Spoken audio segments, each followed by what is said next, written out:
Hi everyone, and thank you so much for joining us for Tuesday's tip. My name is Julie Johnson, and these tips are brought to you by Vine Images. Welcome to week number 49. I can't believe next week is going to be 50 tips. So if you're new to Tuesday's tip, you've got a lot of catching up to do, and we want to welcome you. So today we're going to be diving into Photoshop, and I'm going to give you a few tips and tricks on how to make your images more vivid in color. So stay tuned and we'll see you in Photoshop. So before we start, I'm just going to show you a few before and afters of just making your images a little bit more vivid. It's a lot of fun playing in Photoshop.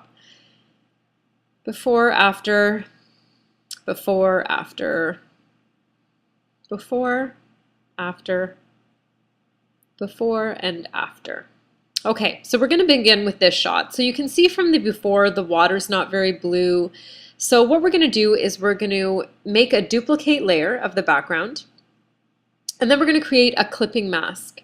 So we're able to change the color of the image, and then we're able to use our brush tool in painting with the before and after. So what we're going to do is we're going to go to our color balance, and we're going to add some blue from the midtones, and we're going to add some highlights of blue,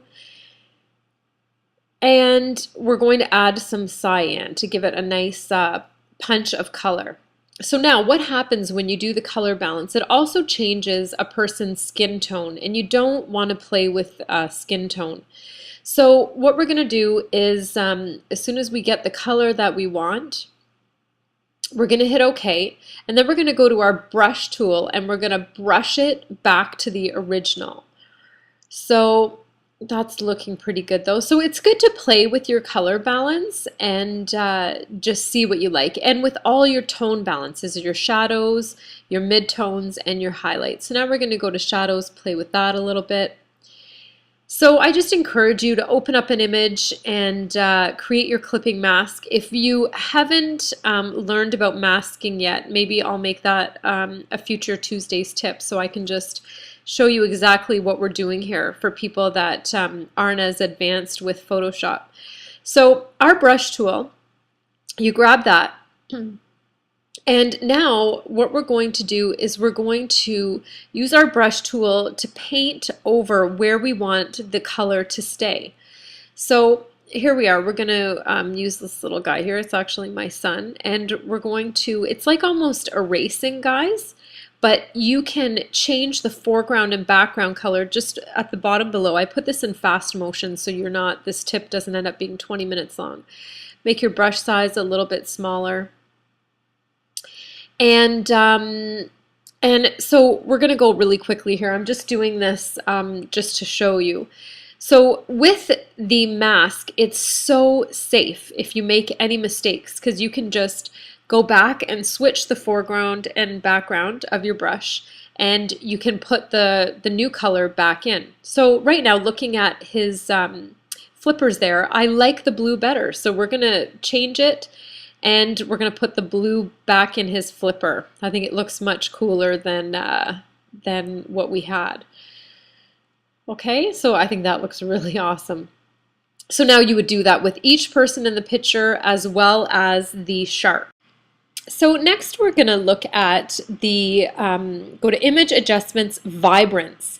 So this is another tool in Photoshop, and you can just play with the vibrance and the saturation of the color with the image. So right now we're going to bump our vibrance up to about, 67, and then we're going to increase the saturation. So look at that, just from a quick, easy few little steps. And now what we're going to do is we're going to take our patch tool, and I just want to fix up on his beak. There's some little imperfections. So we're just going to take the patch tool and we're going to fix the feather up here, and then just the little markings on his beak. Okay, so now we've cleaned him up, and what we're going to do is we're going to sharpen, and we're going to go to Smart Sharpen in Filter, and we're going to make his feathers really pop. So you always want to save your original image. Never save over top of your original, just in case you want to ever go back and try something else. So we always move our new images into a different folder. So the original is never touched. So here we go. We're just going to increase the amount and the radius of the sharpness. And there you go. It just makes him pop. So here you have it. So here's the before and the after. Isn't that incredible from this feature? So our next image here is a landscape. We're just going to remove any dust that was on the sensor.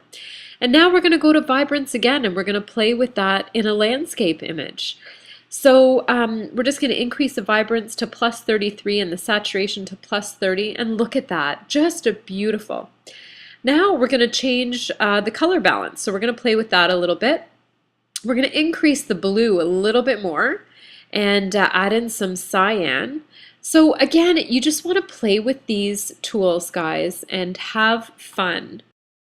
On behalf of Vine Images, I just want to thank you so much for joining us for Tuesday's tip, and we will see you next week. Join our Facebook page if you haven't already, guys. Talk to you soon. Bye.